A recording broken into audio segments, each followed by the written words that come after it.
Okay.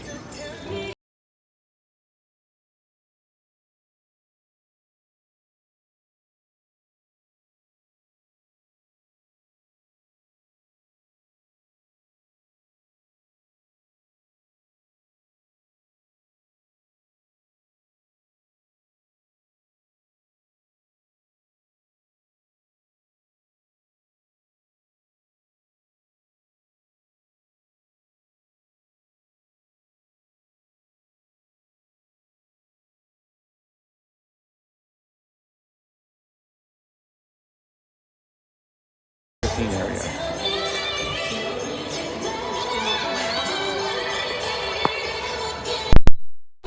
Okay, so the students are up there performing now, and then we will be headed down to the town plaza for the grand lighting ceremony at 6:30. We're going to go back live at 6:15 p.m., so make sure that you tune in for that. We're going to continue here until the Showtime crew leaves the stages, and then we will head over to the town plaza and bring you more live there. We all know that she was the best thing woman he ever seen, and she shook him all night long.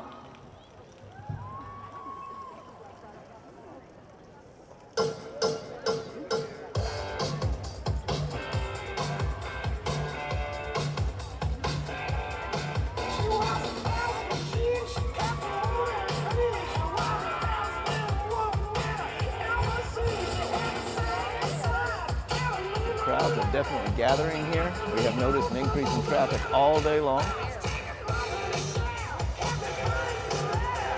People still out looking for parking, trying to figure out what the best way that they're going to see the lights are. Are they going to take one of the trolley tours, one of the red train tours? Going to go on a ride with the Grinch from tasting tours, all kinds of ways. Taking dog parks around, walking around. We even have some audio tours for you. So be able to learn a little bit of the history of the city as well.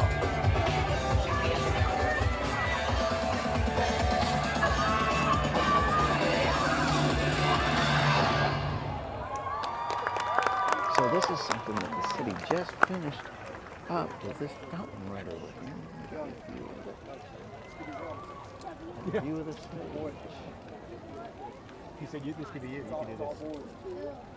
You could do this. This is the moment, because with this boys club, nothing can hold us.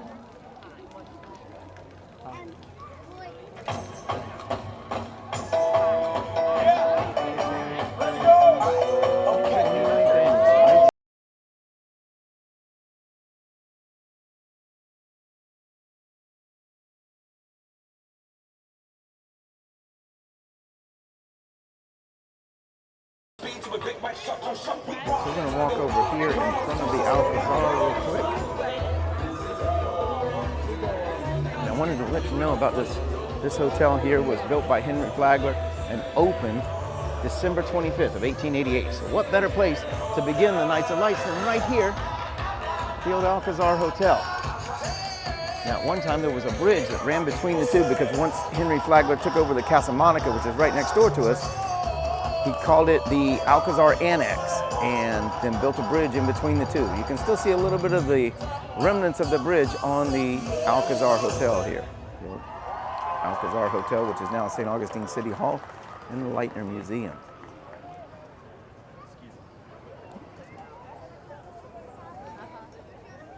There's a statue right behind me of Pedro Menendez,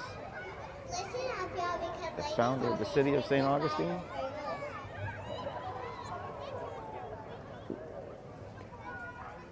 Switch back over, show you a little bit of the crowds here.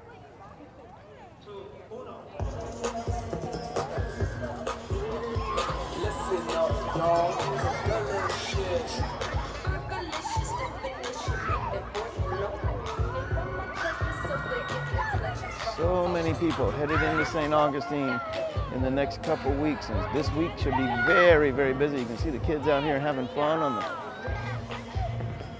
lawn of City Hall. Taking a little tour around this little plaza here. And we are directly across from Flagler College, the old Ponce de Leon Hotel, built by Henry Flagler. Now, half of the dorm rooms over here are under construction right now. So Only half of that building is lit up for Nights of Lights, while they are making some major renovations for the students that attend Flagler.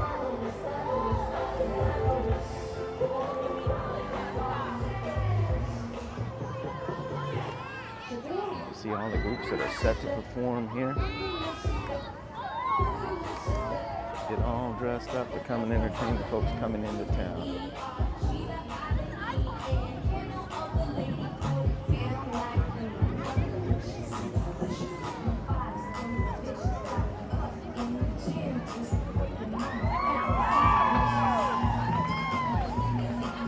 All the proud parents out here to support their children as well, that have come out to perform and entertain the crowds for St. Augustine's 29th Annual Nights of Lights.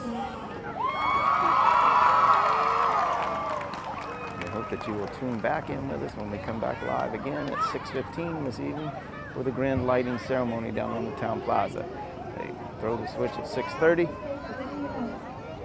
Angels in Architecture have taken care of straightening out all the lights that needed straightening from Tropical Storm Nicole as it came through just about a week ago.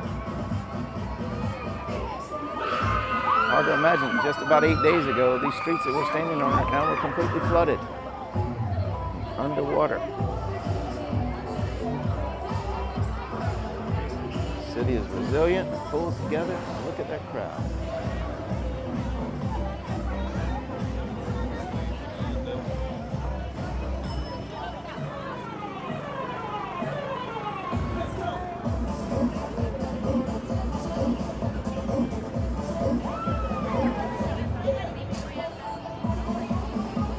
Come to St. Augustine, you're not going to come just for the Nights of Lights, though. We know that you're going to want to learn a little bit about the city and visit some of our great museums and attractions here. If you're looking for a guided tour of the city, click the link that'll be in the description below to be able to schedule a private tour for your family or join one of our public tours.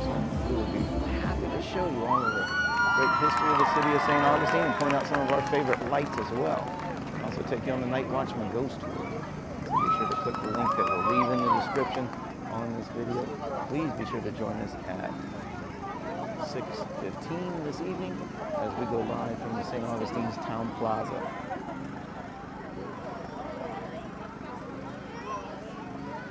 So you can see going up through all of the trees through town, lights all over the place. Again, this is St. Augustine's City Hall.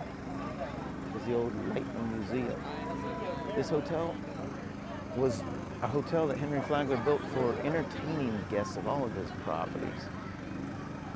It had the world's largest indoor swimming pool at the time, stretched for an entire city block. Let me step out here and show you one end of that pool down here. So back at the back of this building, the rounded portion of the building here stretches for an entire city block. So that rounded portion of the building way down there was one end of that swimming pool, and it stretched an entire city block all the way to the other end of the building over there. Men swam at one end of the pool, women swam at the other, and it's filled completely with sulfur water. They thought it was healthy back then. And this was actually a town where a lot of people with illnesses and respiratory issues came to recover from those illnesses. That's actually one of the things that Henry Flagler did not like about the city on his first visit. So it took him a little while to come back to the city of St. Augustine, and when he did, he saw that the San Marco Hotel and other nice hotels had been built, and he wanted to kind of develop the area as a resort area for the rich and famous to come down from the north, after he realized it's not just an area for those who were ill and suffering, because that was his initial impression of the city of St. Augustine. He wondered why anybody would want to come here. Obviously, his feelings changed. And as I mentioned earlier, this is the 29th Annual Nights of Lights. Began back in 1993. And at that time, this was actually a very, very slow time here in St. Augustine for the businesses. There was not a lot of business going on during the holidays. People would kind of abandon the area. Some of the shops would even close to do their regular maintenance and things like that. My, how much things have changed. It is the busiest time of the year, and especially that week between Christmas and New Year's. So the Nights of Lights does not end at Christmas, doesn't end at New Year's. It actually runs all the way through the end of January. So you don't have to come during the holidays if you don't want to or aren't able to make it. Come all the way through the end of January and be able to check out 3 million white lights throughout the city of St. Augustine. See all kinds of people gathered up around here, and it's just been a wonderful experience so far. We're looking for a whole lot more excitement and energy when we get down to the town plaza a little bit later. We'll be able to walk around and show you some of the great light displays at that time. So be sure to tune back in at 6:15. We're going to end this live stream now, and we hope that you will join us at 6:15 this evening.